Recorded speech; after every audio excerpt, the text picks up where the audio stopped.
England ವಿರುದ್ಧದ T20 ಸರಣಿಯನ್ನ ಗೆದ್ದಿರುವಂತಹ team India ಇದೀಗ ಏಕದಿನ ಸರಣಿಗೆ ಸಜ್ಜಾಗಿದೆ. ಗುರುವಾರ ಉಭಯ ತಂಡಗಳ ನಡುವೆ ಮೊದಲನೇ ಪಂದ್ಯ ನಡೆಯಲಿದೆ. ಇದಕ್ಕಾಗಿ ನಾಗ್ಪುರ ಕ್ರೀಡಾಂಗಣ ಸರ್ವ ಸನ್ನದ್ಧ ಕೂಡ ಆಗಿದೆ.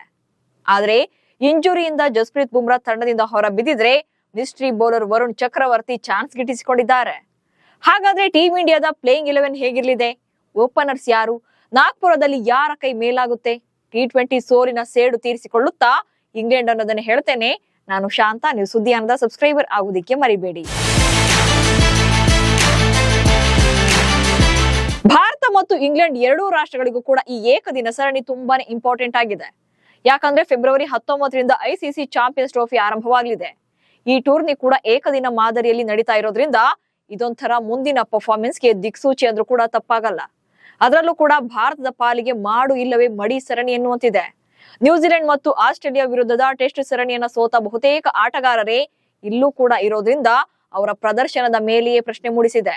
ಹಾಗೆ ಚಾಂಪಿಯನ್ಸ್ ಟ್ರೋಫಿಗೆ ಯಾವ ರೀತಿಯ ತಂಡವನ್ನ ಇಳಿಸಿದ್ರೆ ಬೆಟರ್ ಪರ್ಫಾರ್ಮೆನ್ಸ್ ಕೊಡಬಹುದು ಅನ್ನೋದಕ್ಕೂ ಕೂಡ ಒಂದು ಐಡಿಯಾ ಸಿಗ್ಲಿದೆ. Team India batters come back ಗೆ ಬೆಸ್ಟ್ ಚಾನ್ಸ್. ಟೀಂ ಇಂಡಿಯಾದ ಸೀನಿಯರ್ಸ್ ತಂಡದಲ್ಲಿ ಬ್ಯಾಟಿಂಗ್ ಲೈನ್ಅಪ್ ಕಂಪ್ಲೀಟ್ ಹಳ್ಳ ಹಿಡಿದಿತ್ತು. ಯಾರೊಬ್ರು ಕೂಡ ಕನ್ಸಿಸ್ಟೆನ್ಸಿ ಪರ್ಫಾರ್ಮೆನ್ಸ್ ಕೊಡ್ತಾ ಇಲ್ಲ.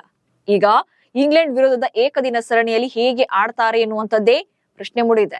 ಹಾಗೆ ಚಾಂಪಿಯನ್ಸ್ ಟ್ರೋಫಿಗೂ ಕೂಡ ಕಂಟಿನ್ಯೂ ಆಗುತ್ತೆ ಅನ್ನೋದು ಬಿಸಿಸಿಐ ಲೆಕ್ಕಾಚಾರ ಕೂಡ ಆಗಿದೆ. ಅದರಂತೆಯೇ ಆಟಗಾರರನ್ನ ಕಣಕ್ಕಿಳಿಸಲಾಗುತ್ತೆ.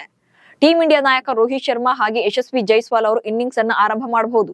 ಜೈಸ್ವಾಲ್ಗೆ ಇದು ಮೊದಲ ಅಂತಾರಾಷ್ಟ್ರೀಯ ಏಕದಿನ ಪಂದ್ಯವಾಗಿದ್ದು ಅವಕಾಶ ಸಿಗದೆ ಇದ್ರೆ ಶುಭ್ಮನ್ ಗಿಲ್ ಓಪನರ್ ಆಗಿ ರೋಹಿತ್ ಜೊತೆ ಆಡಲಿದ್ದಾರೆ.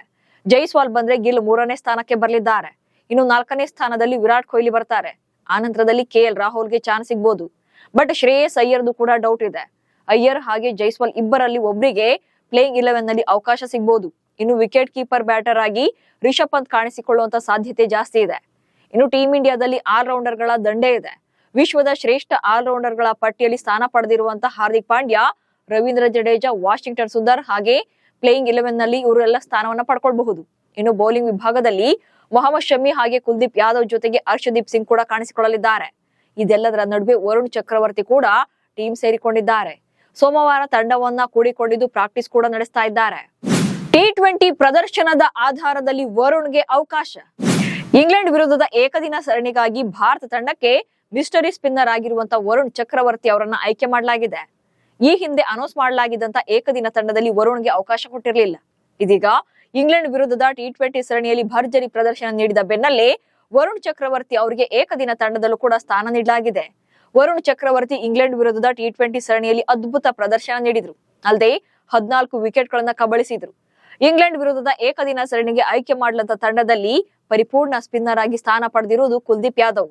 ಇದೀಗ ವರುಣ್ ಚಕ್ರವರ್ತಿ ಅವರನ್ನ ಕರೆಸಿಕೊಂಡಿರುವ ಕಾರಣ ತಂಡದಲ್ಲಿ ಬದಲಾವಣೆ ಆಗೋದಂತೂ ಕನ್ಫರ್ಮ್ ಆಗಿದೆ. ಒಂದ್ ವೇಳೆ ವರುಣ್ ಚಕ್ರವರ್ತಿ ಅವರನ್ನ ಇಂಗ್ಲೆಂಡ್ ವಿರುದ್ಧದ ಏಕದಿನ ಸರಣಿಯಲ್ಲಿ ಕಣಕ್ಕಿಳಿಸಿದ್ರೆ ಅವರು ಚಾಂಪಿಯನ್ಸ್ ಟ್ರೋಫಿಯಲ್ಲೂ ಕೂಡ ಮತ್ತೆ ಆಯ್ಕೆ ಆಗ್ತಾರೆ. ಯಾಕಂದ್ರೆ ಇಂಗ್ಲೆಂಡ್ ವಿರುದ್ಧದ ಸರಣಿಯಲ್ಲಿ ಕಣಕ್ಕಿಳಿಯುವಂತ ಆಟಗಾರರೇ ಚಾಂಪಿಯನ್ಸ್ ಟ್ರೋಫಿಯಲ್ಲೂ ಕೂಡ ಆಡಲಿದ್ದಾರೆ. ಹೀಗಾಗಿ ವರುಣ್ ಆಂಗ್ಲರ ವಿರುದ್ಧ ಏಕದಿನ ಸರಣಿಯಲ್ಲಿ ಮಿಂಚಿದ್ರೆ ಚಾಂಪಿಯನ್ಸ್ ಟ್ರೋಫಿಗೂ ಕೂಡ ಆಯ್ಕೆಯಾಗಬಹುದು.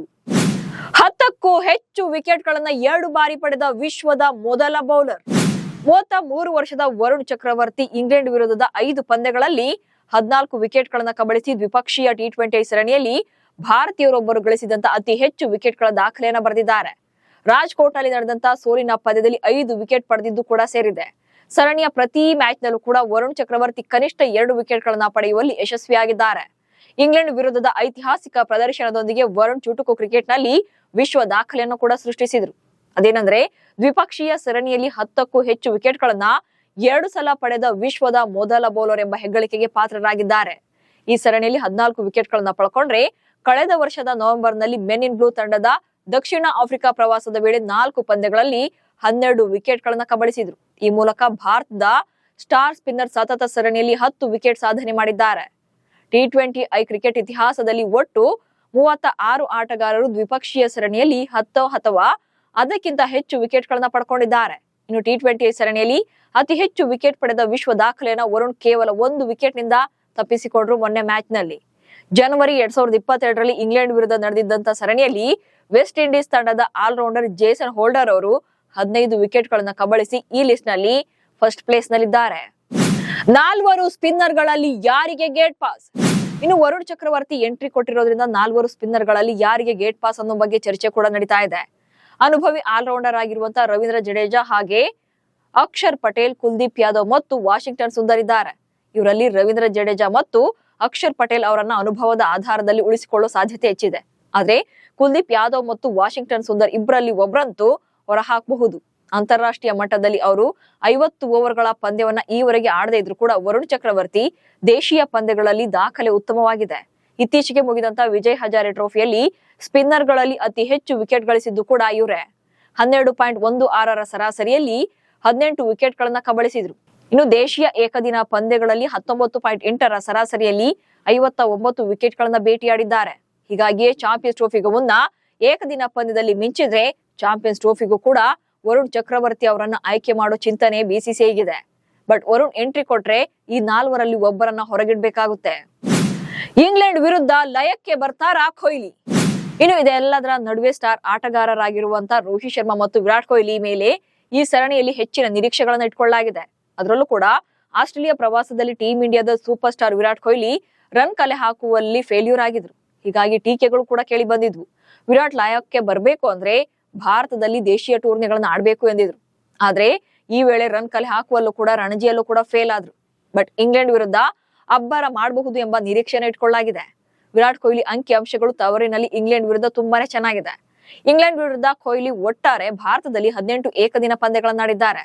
ಈ ವೇಳೆ ಅವರ ಸರಾಸರಿ 49 ಇದೆ. 747 ರನ್ಗಳನ್ನ ಕಲೆ ಹಾಕಿದ್ದಾರೆ. ಇದರಲ್ಲಿ 5 ಅರ್ಧ ಶತಕಗಳು ಹಾಗೆ 2 ಶತಕಗಳು ಕೂಡ ಸೇರಿವೆ. ಫೆಬ್ರವರಿ 19ರಿಂದ ಆರಂಭವಾಗುವಂತ ಚಾಂಪಿಯನ್ಸ್ ಟ್ರೋಫಿಗೂ ಕೂಡ ವಿರಾಟ್ ಕೊಹ್ಲಿ ಫಾರ್ಮ್ಗೆ ಬರೋದು ನಿಜಕ್ಕೂ ಕೂಡ ಮುಖ್ಯ ಆಗಿದೆ. ಚಾಂಪಿಯನ್ಸ್ ಟ್ರೋಫಿಯಲ್ಲಿ ಸ್ಥಿರ ಪ್ರದರ್ಶನ ನೀಡಿದ್ರೆ ತಂಡದಲ್ಲಿ ಅವರ ಸ್ಥಾನ ಕಂಟಿನ್ಯೂ ಆಗುತ್ತೆ. ಬಟ್ ಇಲ್ಲದೇ ಇದ್ರೆ ಅವರ ಸ್ಥಾನಕ್ಕೂ ಕೂಡ ಕುತ್ತು ಬರೋ ಸಾಧ್ಯತೆ ಹೆಚ್ಚಿದೆ. ಹೀಗಾಗಿ ಇಂಗ್ಲೆಂಡ್ ವಿರುದ್ಧದ ಸರಣಿಯಲ್ಲಿ ಕೊಹ್ಲಿ ಕಂಬ್ಯಾಕ್ ಮಾಡಲೇಬೇಕಾದಂತ ಅನಿವಾರ್ಯತೆಯಲ್ಲಿದ್ದಾರೆ. ನಾಗ್ಪುರದಲ್ಲಿ ಗೆಲುವಿನ ನಗಾರಿ ಬಾರಿಸುತ್ತಾ ಭಾರತ. ಇನ್ನು ಮೊದಲ ಏಕದಿನ ಪಂದ್ಯ ನಡೆಯಲಿರುವಂತಹ ನಾಗ್ಪುರದ ವಿದರ್ಭ ಕ್ರಿಕೆಟ್ ಅಸೋಸಿಯೇಷನ್ ಕ್ರೀಡಾಂಗಣದ ಬಗ್ಗೆ ನೋಡೋದಾದ್ರೆ ಇಲ್ಲಿ ಈವರೆಗೂ ಕೂಡ 9 ಏಕದಿನ ಪಂದ್ಯಗಳು ನಡೆದಿವೆ. ಕೊನೆಯ ಪಂದ್ಯ ಮಾರ್ಚ್ 2019ರಲ್ಲಿ ಭಾರತ ಮತ್ತು ಆಸ್ಟ್ರೇಲಿಯಾ ನಡುವೆ ನಡೆದಿತ್ತು. ಮೊದಲು ಬ್ಯಾಟ್ ಮಾಡಿದಂತ ತಂಡಗಳು ಈ ಕ್ರೀಡಾಂಗಣದಲ್ಲಿ 3 ಪಂದ್ಯಗಳನ್ನ ಗೆದ್ದಿದ್ರೆ ಚೇಸಿಂಗ್ ಮಾಡಿದಂತ ತಂಡಗಳು 6 ಪಂದ್ಯಗಳನ್ನ ಗೆದ್ಕೊಂಡಿವೆ. ಈ ಪಿಚ್ ಸ್ಪಿನ್ನರ್ಗಳ ಜೊತೆಗೆ ಬ್ಯಾಟಿಂಗು ಕೂಡ ಪ್ಲಸ್ ಆಗ್ಲಿದೆ. ಈ ಮೈದಾನದಲ್ಲಿ ಅತಿ ಹೆಚ್ಚು ಚೇಸ್ ಮಾಡಿದ ಮೊತ್ತ ಅಂದ್ರೆ ಅದು 351 ರನ್ಗಳು. 2013ರಲ್ಲಿ ಆಸೀಸ್ ವಿರುದ್ಧ ಭಾರತ ಗಳಿಸಿದಂತ ಗರಿಷ್ಠ ಮೊತ್ತ ಇದು. ಭಾರತ ಮತ್ತು ಇಂಗ್ಲೆಂಡ್ ತಂಡಗಳು ನಾಗ್ಪುರದಲ್ಲಿ ಮೊದಲ ಬಾರಿಗೆ ಪರಸ್ಪರ ಮುಖಾಮುಖಿಯಾಗಲಿವೆ. ಒಟ್ಟಾರೆಯಾಗಿ ಉಭಯ ತಂಡಗಳು ಈವರೆಗೂ ಕೂಡ ಏಕದಿನ ಮಾದರಿಯಲ್ಲಿ 107 ಪಂದ್ಯಗಳನ್ನೇ ಆಡಿವೆ. ಮೆನ್ ಇನ್ ಬ್ಲೂ ತಂಡ ಅಂದ್ರೆ ಭಾರತ ತಂಡ 58 ಪಂದ್ಯಗಳನ್ನ ಗೆದ್ದುಕೊಂಡಿದ್ರೆ ಕ್ರಿಕೆಟ್ ಜನಕರು ಅಂದ್ರೆ ಇಂಗ್ಲೆಂಡ್ ತಂಡದವರು 44 ಪಂದ್ಯಗಳಲ್ಲಿ ಗೆಲುವಿನ ನಗೆ ಬೀರಿದ್ದಾರೆ. ಒಟ್ಟಿನಲ್ಲಿ ಹಲವು ಕಾರಣಗಳಿಂದ ಇಂಗ್ಲೆಂಡ್ ವಿರುದ್ಧದ ಏಕದಿನ ಸರಣಿ ಭಾರತಕ್ಕೆ ತುಂಬಾನೇ ಮಹತ್ವದಾಗಿದೆ. T20 ಸೀರೀಸ್ ನಂತೆಯೇ ಪರ್ಫಾರ್ಮ್ ಮಾಡಿದ್ರೆ ಏಕದಿನ ಸರಣಿಯಲ್ಲೂ ಕೂಡ ನಮ್ದೇ ಆಗೋದ್ರಲ್ಲಿ ಯಾವುದೇ ಅನುಮಾನ ಇಲ್ಲ. ಆದ್ರೆ ಇಂಗ್ಲೆಂಡ್ ಕೂಡ T20 ಸೋಲಿನ ಸೇಡನ್ನ ತೀರಿಸಿಕೊಳ್ಳೋಕೆ ಕಾಯ್ತಾ ಇದೆ. ಸೊ ಇಂಗ್ಲೆಂಡ್ ವಿರುದ್ಧದ ಏಕದಿನ ಸರಣಿಯನ್ನ ಗೆಲ್ಲಬೇಕು ಅಂದ್ರೆ ಭಾರತದ ಪ್ಲೇಯಿಂಗ್ 11 ಹೇಗಿರ್ಬೇಕು ಅನ್ನೋದನ್ನ ಕಮೆಂಟ್ಸ್ ಮೂಲಕ ತಿಳಿಸಿ. ಹಾಗೆ ಸುದ್ದಿಯಾನವನ್ನು ಫಾಲೋ ಮಾಡಿ. ನಮಸ್ಕಾರ.